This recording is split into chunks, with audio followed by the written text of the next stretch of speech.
Hey guys, I had alluded to getting hooked up a bunch by some viewers on one of my Instagram stories. So this is one of the examples. Tonight we're going to look at the T3 Gear Tomahawk plate carrier. I don't think I've ever looked at some T3 stuff before. I do have a couple pieces that I very recently got from a friend, but this is for sure the first that we've actually reviewed. So we'll put it on the table and look at it. It's got an interesting assortment of features that are kind of borrowed from other builds and then kind of wrapped up into one product. It's pretty neat, so check it out. All right, so like I said, this is the T3 Gear Tomahawk plate carrier. Again, I've never reviewed T3 Gear stuff to my knowledge, and I have very little exposure with it. The only other two products I have from them are pretty obscure, and I've only had them for a couple of weeks now. So there's a lot of interesting features and borrowed inspiration in this product that is kind of interesting and cool to see rolled into one thing, right? There's only so many ways to skin the cat of building plate bags. So if you kind of take what worked for other companies and put it into your own product, I don't have any like moral issue with that. It's not a flat out copy of any one product. All right. Yes, it has the tag on it. It was loaned to me. The gentleman that bought it thought it was interesting, said, "Hey, have you ever checked out T3 Gear stuff before?" I said, "No," and he shipped it to me as soon as it came to his house. So it's super awesome that folks are willing to do that. Obviously, I'm not going to take the tag off. It's his stuff, right? And then the 12 of you that are going to watch this and complain that I didn't wear it or don't use it, I have worn it around. It's fairly comfortable. But no, I've not deployed with this plate carrier. But that's not really what we're about, right? It's not long-term review stuff. And T3 Gear, to my knowledge, is still a quality company, so I'm not worried about it. Right. All right, so looking at the front bag here, we'll get the cummerbund out of the way for now. They have kind of a interesting approach to their side release buckle mounting. So you can see there's two separate loops here, and then there's another tab down here. So to my knowledge, this is not free floating. So these are fixed loops. So I'm not 100% what the bottom loop there is for. But you can move your side release buckles up and down based on the ride height of whatever placard you're using. The gentleman that sent this to me, he said that was one of his observations from playing around with it, is depending on the placard, the ride height can be kind of goofy, especially if you're using the top loops there. So I threw the Shaw V3 on here. It lined up pretty well, but that's going to be you're going to have to play it by ear depending on what placard you use, right? Moving up, you've got nice laser cut moly field up here with some potentially PTT mounting areas there, especially if you're using the bottom buckles. They're pretty out of the way for mounting up there. And then you've got a admin pouch up here, and it's kind of interesting. The shoulder strap attachment is very similar to the way Faro did their shoulder strap mounting, so that you can change which side the buckle is on. I found that kind of interesting. But it has this kind of like Molly tuck tab type thing in here. It's not quite as full Molly as the Faro attachment is. It's just a little bit more structured.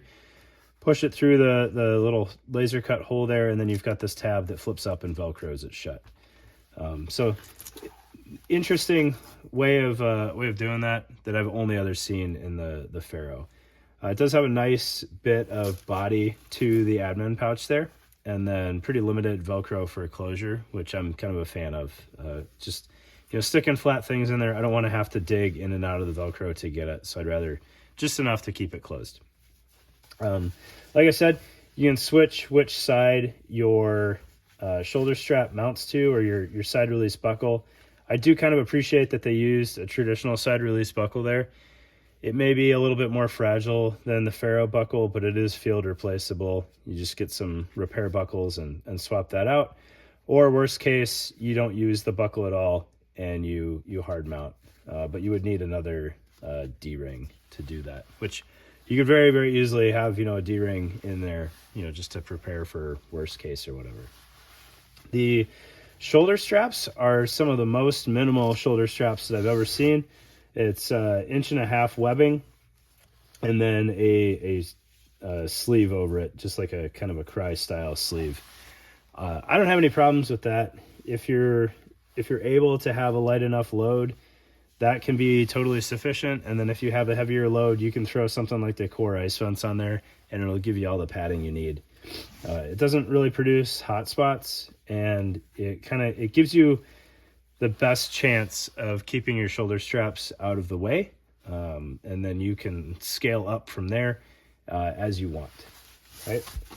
Looking at the inside before we flip over to the back here, both sides are identical. You've got some mesh down the center, and then some loop Velcro, so you could stick like some pig pontoons in there, or armor vent.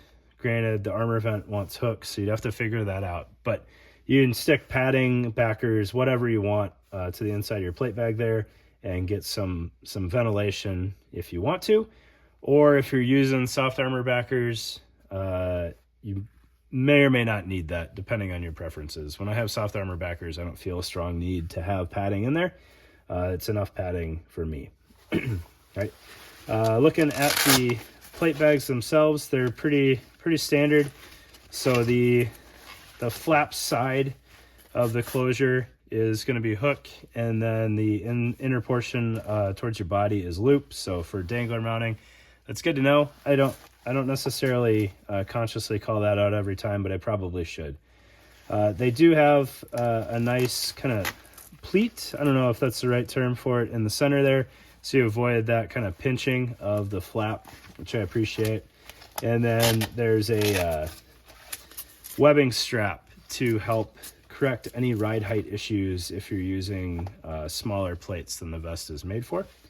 So back plate bag, I've got a P210 in there just to keep some structure. Front plate bag, medium ESAPI with backer, and that fit in there just fine. I was a little concerned when I started putting it in there, but the stretch panels on the sides here, it fit just fine once I actually tried. Okay.